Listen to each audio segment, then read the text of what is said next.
দেখুন খাবারটি দেখতে কতটা লোভনীয় হয়েছে। এটা তৈরি করা কিন্তু ভাবনার চেয়েও সহজ।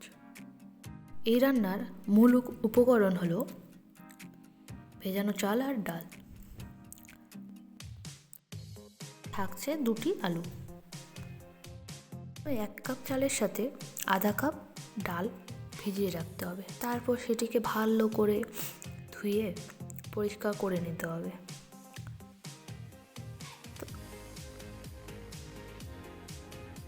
কথা বলছি যে অনেকেই অভিযোগ থাকে যে চাল ডালের পরোটা বানালে তা শক্ত হয়ে যায় বা ছিঁড়ে যায়।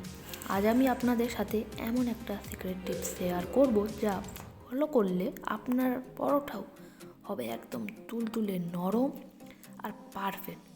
তো চলুন দেখে নিই সেই গোপন পদ্ধতি। প্রথমে চাল, ডাল আর সামান্য জল দিয়ে একদম মিহি করে ব্লেন্ড করে নেব।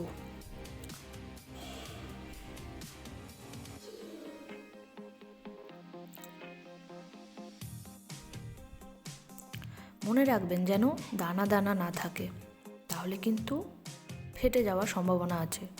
তো তারপর আলু আর তার সাথে সিদ্ধ করা আলু 2টো, তার সাথে সামান্য লঙ্কা দিয়ে সেটিকেও ভালো করে ব্লেন্ড করে নেব।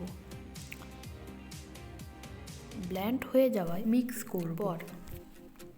সেটিকে ভালো করে তারপর সব উপকরণ, সামান্য লবণ, সামান্য হলুদ, সামান্য বেকিং পাউডার, সামান্য শুকনো লঙ্কা, আপনারা আপনাদের মতো পরিমাণ মতন দেবেন, সামান্য তেল, রিফাইন্ড তেল, সুজি ভিজিয়ে রেখে সেটিকেও সামান্য দেবেন, পরিমাণ মতন জল দিয়ে তারপর বাটারটিকে ভালো করে ব্লেন্ড করে নিতে হবে। তারপর আধ ঘন্টার জন্য রেস্টে রেখে দিতে হবে। তো সেই সময় মা বলল চা বানিয়ে দে। তো আমিও চা বানাতে লেগে পড়লাম। তো ঠান্ডার দিন চায়ের মধ্যে আদা দিয়ে চা খেতে কার না ভালো লাগে। তো সেই কারণে আদা হালকা ছেঁচে চায়ের মধ্যে দিয়ে চাটিকে ভালো করে ফুটিয়ে নিচ্ছি। তো ভালো করে না ফোটালে তো আদার রস বা আদা যে চা খাচ্ছি সেটা মনে হবে না। সেই কারণে যখন আদা দিয়ে যখন চা বানাবেন তো আদাটিকে ভালো করে মানে জলের মধ্যে দিয়ে ভালো করে ফুটাবেন, ঠিক আছে। তারপর হালকা চা পাতা দিয়ে তারপর কি নামিয়ে নেবেন। তারপরে চা 2টো কাপে ছেঁকে, যেহেতু মায়ের জন্য চা বানাচ্ছি সে কারণে আমি ভাবলাম যে আমি বাদ পড়ি কেন এই ঠান্ডার সময়, ঠিক আছে। হালকা হালকা ঠান্ডাও লেগেছে, তো সে কারণে আমিও 2 কাপে চা সার্ভ করে নিলাম। তো এবার মাকে দিচ্ছি। তো মায়ের যেহেতু শরীরটা একটু অসুস্থ, ঠান্ডা লেগেছে, তো সে কারণে মাকে বিছানায় চা বিস্কুট দিচ্ছি, ঠিক আছে। মা বলছে যে ভিডিও করিস না। তারপর আমিও বিস্কুট আর চা নিয়ে বসে পড়লাম। 1 চুমুক চা কার না ভালো লাগে।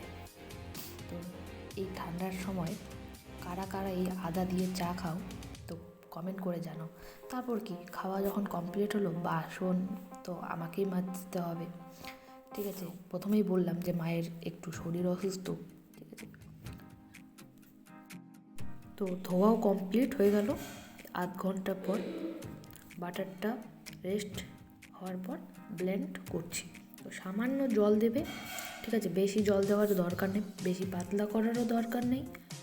ওভেনটি অন করে প্যানটি গরম হয়ে গেলে সামান্য তেল ব্রাশ করে 1 হাতা বাটার দিয়ে দিন।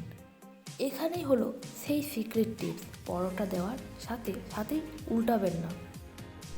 ওপর দিকটা যখন একটু শুকিয়ে আসবে তখন আলতো করে উল্টে দেবেন। ভিডিওটি ভালো লাগলে লাইক দিতে ভুলবেন না, আর আপনাদের কোনো প্রশ্ন থাকলে কমেন্টে জানাবেন। আমি আপনাদের সাথে আরও কিছু ইউনিক রেসিপি শেয়ার করব, তাই মিস করতে না চাইলে এখনই আমার চ্যানেলের সাথে যুক্ত হয়ে যান। যেমন দেখতে, খেতেও কিন্তু অসাধারণ। একবার বাড়িতে ট্রাই করে আমাকে কিন্তু নিশ্চয়ই জানাবেন কেমন হয়েছে। তো আজকের জন্য এখানেই, আবার পরের ভিডিওতে নতুন রেসিপি নিয়ে আসবো, তার জন্য সাবস্ক্রাইব করতে কিন্তু ভুলবেন না। সুস্থ থাকুন, ভালো থাকুন।